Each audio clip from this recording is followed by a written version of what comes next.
Dans cette vidéo, on va parler d'un choix radical que beaucoup font sans même réfléchir et qui peut vous coûter extrêmement cher. Je parle de la démission. Et on va se poser la question suivante. Est-ce que vous êtes prêt à perdre des dizaines de milliers d'euros, votre sécurité financière et même votre crédibilité professionnelle juste parce que vous avez décidé de démissionner? Alors en 2024, beaucoup de salariés ont pris cette décision irréfléchie face à leur avenir professionnel. Résultat, ils ont fini ruinés, rongés par les regrets et les remords. Et si vous pensez quitter votre poste encore en 2025 ou bien en 2026, attention, une seule erreur peut ruiner des années de bons et loyaux services. La démission n'est pas une option. Elle peut littéralement détruire vos efforts. Et je vais vous montrer les vrais risques de la démission et surtout, comment vous en sortir avec un vrai plan de départ. Alors restez bien jusqu'à la fin parce que ce que vous allez entendre peut littéralement sauver votre avenir et parce que je sais déjà que certains vont décrire en commentaire, eh bien, quand tu veux partir, tu démissionnes, point barre, c'est pas à la boîte de payer pour ton départ, ni à la collectivité de casquer. Eh bien, non, non. Démissionner, c'est le choix le plus cher que vous puissiez faire. Vous perdez vos droits, vos indemnités, votre chômage, et pendant que votre employeur, lui, s'en sort tranquillement. Alors oui, dans la deuxième partie, on va répondre aux haters, aux rageux, qui parfois commentent. Et je vais vous prouver que partir intelligemment, ça veut dire négocier, pas démissionner. Je m'appelle Amalric, je suis expert en négociation de départ et cofondateur de rupturepro.com. Depuis 5 ans, j'aide les cadres qui veulent quitter leur job, qui veulent partir avec un vrai chèque, sans sacrifier leurs droits.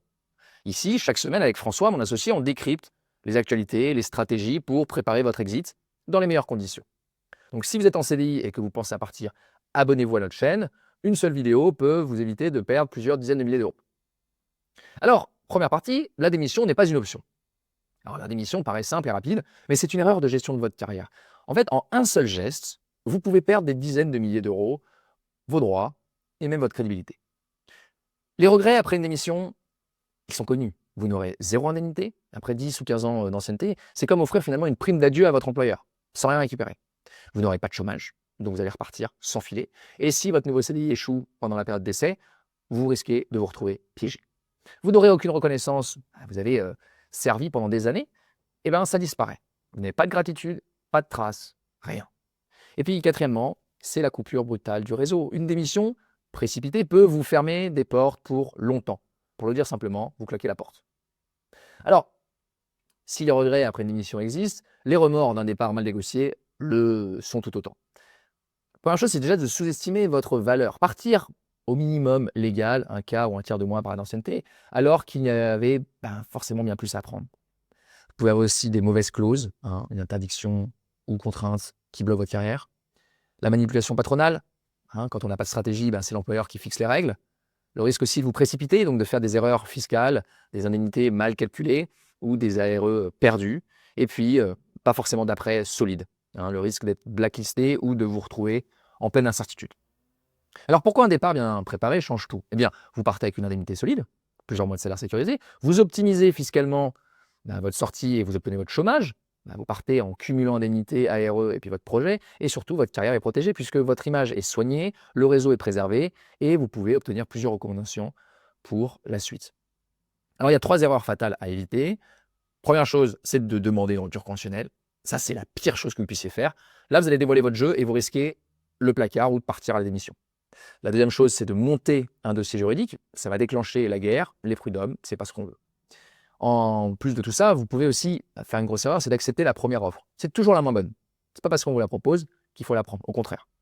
Puis la dernière chose, c'est de ne pas vous faire accompagner. Sans expertise, en fait, vous allez perdre gros. Vous n'allez pas avoir de script, vous n'allez pas avoir la bonne posture, vous n'allez pas avoir un bel accord final. Mais attention, tout le monde n'est pas de cet avis. Parce qu'à chaque fois que je parle de négociation de départ, il y a une armée de rageux, de haters, comme on dit sur le net, qui débarquent en commentaire. Alors vous savez, ceux qui écrivent, en fait, quand tu veux partir, tu démissionnes, point final, ou encore, c'est pas la boîte de payer pour ton départ. Vous l'avez déjà entendu, ou peut-être que vous-même, qui êtes en train de m'écouter, vous n'en pensez pas moins. Eh bien, dans cette deuxième partie, on va leur répondre, on va vous répondre. Et je vais le faire de manière structurée, point par point, pour démonter les idées reçues sans tomber dans le clash gratuit, ça ne sert à rien. Alors accrochez-vous, parce que vous allez reconnaître des phrases que vous avez peut-être déjà entendues et comprendre pourquoi elles sont fausses, voire dangereuses pour votre avenir. Mais si avant ça, vous voulez savoir comment amener le sujet de votre départ et structurer votre négociation de sortie dans ce contexte, prenez rendez-vous avec nous, on vous aidera à sortir au bon moment, avec la bonne méthode et surtout avec un bon chèque. Alors, voici un petit peu les différentes réponses aux rageux, aux haters que je vais faire. Je l'ai divisé en plusieurs thèmes. Le thème numéro 1, c'est si tu veux partir, eh bien tu démissionnes, c'est le thème le plus fréquent. Je reprends des notes, hein. Si tu veux partir, tu démissionnes. Si tu as un peu de droiture, tu veux partir, tu pars comme un homme. Ta société ne te doit rien. Pardon pour l'expression, mais si tu as des couilles et que tu n'es pas un cassos, tu veux partir, tu démissionnes. Le boulot vous plaît plus, bah, posez vos couilles et démissionnez. C'est vulgaire, hein, mais c'est comme ça. En majuscule, là aussi, hein, j'ai un commentaire. La rupture conventionnelle n'est absolument pas indue. On peut partir en démissionnant la tête haute. 4 points d'exclamation. L'employeur ne devrait pas avoir à payer une décision privée pour un changement de vie. 5 points d'exclamation. Il y en a, ils y vont. Et être responsable de ses choix, assumer une démission. C'est ça, partir la tête haute, non? Démissionne si c'est plus simple, plus rapide, et si tu anticipes suffisamment, tu pourras enchaîner sur un autre job. Puis encore un autre, là, postule, démissionne et trouve un boulot. Ok. Alors, le fameux, si tu veux partir, tu démissionnes. Ça, c'est un pur réflexe, c'est du pur conditionnement des RH. On nous répète depuis toujours que partir égale démissionner. Donc on enrobe ça de grands mots comme partir la tête haute, avoir du courage, prendre ses responsabilités, etc. etc. Mais la réalité, ben, c'est que vous n'avez pas de filet de sécurité. Donc qu'est-ce qui se passe si la période d'essai ne se passe pas bien derrière? Ou que le futur job n'est pas conforme aux promesses? Ce qui est important, c'est de retenir la chose suivante. En égo, il n'y a pas d'ego. C'est vraiment une histoire d'intérêt, d'enjeu. La démission, c'est accepter de ne pas jouer la partie, hein. C'est zéro indemnité, zéro chômage, et vous prenez tous les risques pour vous. Après 10, 15, 20 ans d'ancienneté, voire même plus, et parfois moins, hein. On a beaucoup bossé en 5-6 ans et c'est quand même dommage. La rupture professionnelle, au contraire, à l'amiable, c'est poser un cadre. C'est obtenir un chèque et un filet de sécurité. Alors en revanche, oui, la démission est plus simple et plus rapide, mais la vraie question n'est pas de savoir si c'est simple, rapide, c'est est-ce que vous voulez être simple et rapide, ou alors est-ce que vous voulez être protégé, sécurisé avec plusieurs dizaines de milliers d'euros en plus? Ça dépend de vous. C'est ce qu'on appelle un peu les enjeux. Alors j'ai un deuxième thème, c'est le fameux « ce n'est pas à l'employeur de payer », hein, tout ce qui est autour de la justice, de la morale. Alors je prends Laurence qui me dit « chaque départ ne peut pas se solder par un passage en caisse de l'employeur au salarié ». Franck qui dit « partir avec ce qui vous est dû ». Non mais je rêve, qui doit à qui tu quittes, donc tu mets dans l'embarras celui qui a payé ta formation. Ouh, il est énervé lui. Qui t'a aidé à construire ta carrière? Qui va devoir te remplacer? Et et en plus il te devrait quelque chose? Pose-toi la bonne question. Qui est lésé si tu abandonnes l'entreprise? Estime-toi heureux de ne pas de ne pas devoir, toi, payer les indemnités de démission. Waouh! Quand je faisais comme ça, c'est qu'il était en majuscule. Ok, merci, merci Franck. Il y a Frédéric qui nous dit l'entreprise n'est pas une tirelire. Faire croire aux gens qu'on leur doit une indemnité de départ. 3 points d'exclamation. Non, mais ce n'est pas le cas. L'entreprise ne doit pas d'indemnité. Si le salarié veut partir, il démissionne. Oui. À cause de cette procédure, les gens pensent que c'est un droit. Avoir des projets, c'est bien, mais pas avec l'argent de votre employeur que vous voulez quitter ou encore moins avec l'argent public pour vos indemnités de chômage. C'est trop facile tout cela. Ayez le courage de vos ambitions. Ok. Il faut arrêter de rêver. Comme si l'entreprise, ça c'est Lucie, va donner de l'argent pour voir partir son salarié, surtout avec des sommes comme vous annoncez. Là, on n'est pas dans un monde de bisounours. Oui, ok, effectivement. Pourquoi je te paierai pour pouvoir partir de mon boulot? Autant y rester, j'attends que la roue tourne. Ok, oui, tu peux rester, effectivement. Alors, ce qui est intéressant, c'est que là, on touche un tabou français. C'est le tabou de l'argent, souvent teinté de jalousie par ceux qui sont partis sans rien. Et ouais, à dire, ben ouais, je suis parti sans rien, tu fais ce que tu veux. Donc certains vont jusqu'à la version un peu kafkaïenne de dire que ce serait aux salariés de payer pour partir, comme dans l'armée, hein. Vous savez, votre boîte vous a formé à devenir médecin ou pilote de chasse, donc vous êtes obligé de rester là, et si vous partez avant, vous payez. Alors, pilote de chasse, je pense que c'est des centaines, voire peut-être des centaines de milliers, voire peut-être un petit million d'euros de formation. Je ne pense pas que dans votre cas, ce soit la même chose, mais bon. Bref, passons. Dans les faits, une rupture professionnelle n'est pas un dû automatique. Ça, c'est vrai. Elle suppose un consentement de l'employeur, hein. C'est important que employeur et employé, vous soyez d'accord. Et si l'employeur signe, c'est qu'il y trouve aussi son intérêt. Ça peut être apaiser le climat, ça peut être éviter un contentieux, ça peut être organiser une passation, ça peut être une reconnaissance, ça peut être il a été dans cette situation à l'époque, et il était bien content de rendre l'ascenseur là. Donc l'indemnité versée n'est pas une rançon. Ce que disent les RH, c'est on déteste les gold diggers. C'est les gens qui viennent chercher, racler, à prendre absolument de l'or. Vous n'êtes pas là pour rançonner votre patron, vous n'êtes pas là pour lui faire les poches, mais c'est un coût qui est assumé de gestion des ressources humaines. Alors, attendre que la roue tourne, si ça n'a pas tourné depuis 3, 4, 5, 10 ans, vaut peut-être mieux agir et négocier intelligemment plutôt que d'espérer un miracle, hein. Ça ne tombera pas du ciel tout cuit. Ça n'existe pas, ça. Ou alors on vous dégage, on vous met dehors. Et là, c'est douloureux, hein, surtout quand vous n'y attendez pas. Le thème numéro 3, les fameux profiteurs, les assistés, les parasites. Alors ça, on adore. Alors il y a Cédric qui me dit « Oh, casse-bonbon, feignant et nul, oui. Nathalie, les relous qui foutent rien obtiennent la RC parce qu'ils veulent s'en débarrasser. Le Noir Gressier qui nous dit encore une idée bien française pour profiter du système. Ensuite, il y en a Parasite, faut démissionner, de faire le tapin pour taper du fric. C'est quoi l'objectif? Tirer égoïstement le maximum, se faire payer pour partir, dégage un coup de pied dans le huc. Ça, c'est Romain qui dit ça. Là, on a Jean-Marc, c'est dingue de vouloir de l'argent. Quand tu veux partir, tu dégages, c'est tout. Normal qu'on ne veuille pas embaucher. Ouais. Philippe, une honte ce système d'indemnité. JC Jubin, rupture conventionnelle. Quel scandale, tu m'étonnes que l'on soit en déficit. Ouais, ok. Pedro, quelle honte. Scottish, c'est dégueulasse de profiter de ça pour financer son projet sur le dos de la boîte. Nicolas, des gens qui n'en ont pas besoin, toucher les acédiques et s'offrir de belles et longues vacances entre deux postes. JE, vraiment, il n'a pas de limite à la cupidité. Honte à vous, si tu veux partir, démissionne, vous êtes des malhonnêtes. Pays de cas sociaux qui empêchent les entreprises de se développer et d'évoluer. Quelle merde, quel gâchis! 15 points d'exclamation. On dirait qu'il y a les patrons toxiques de nos jours avec des gens qui veulent même plus bosser. Bon, bref, les insultes, la culpabilisation, la honte, c'est toujours le plus facile que d'argumenter. On accuse les salariés donc de négocier, ou ceux qui négocient, d'être des profiteurs, des parasites, comme si une rupture conventionnelle, une rupture professionnelle était un abus.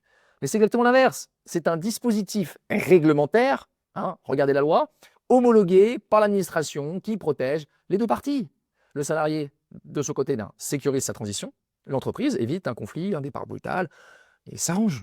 Donc le mythe du chômeur en plus qui part en vacances est vraiment pratique pour stigmatiser. Mais la réalité, c'est que la grande majorité des gens utilisent ce temps pour rebondir, se former, lancer des projets, générer après du cash quand on lance des projets, une activité, générer du chiffre d'affaires, générer de la richesse, employer, etc. Donc négocier, c'est pas profiter.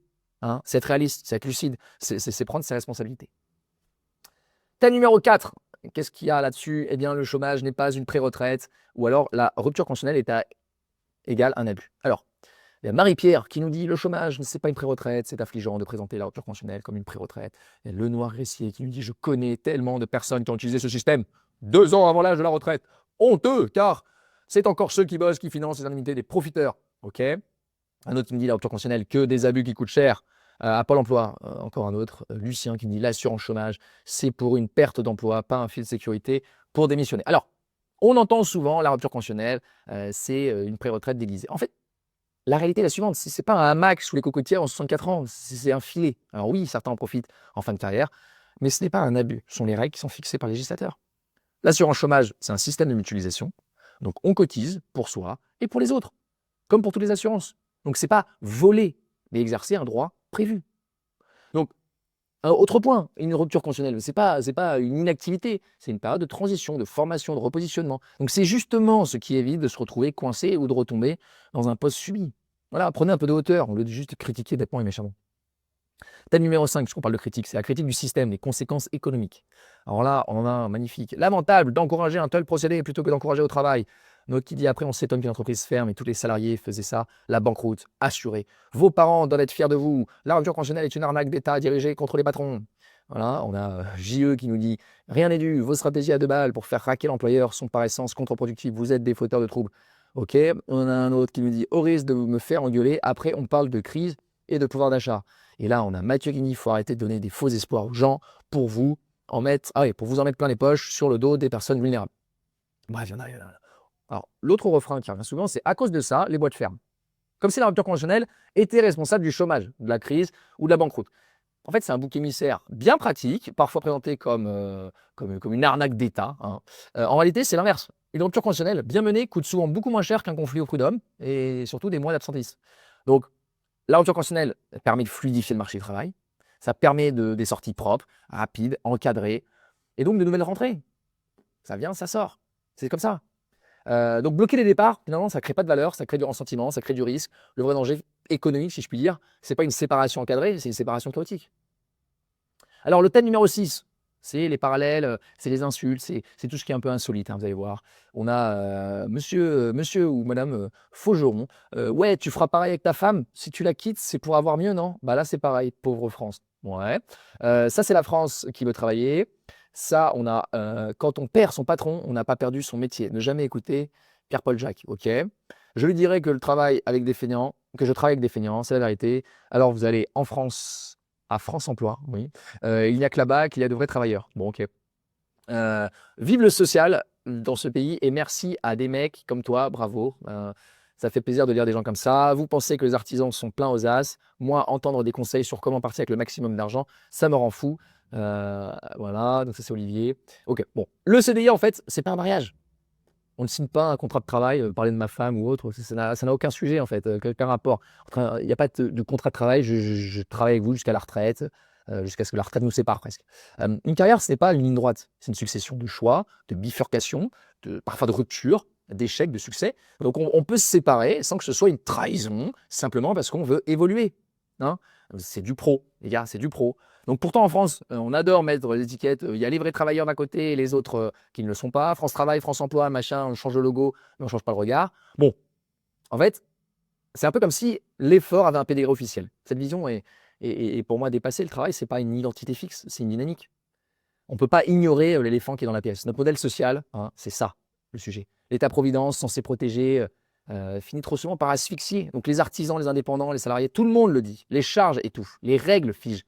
Et ceux qui savent jouer avec le système en sortent gagnants, pendant que les autres trinquent. Donc changer de voie, c'est pas fuir, c'est s'adapter.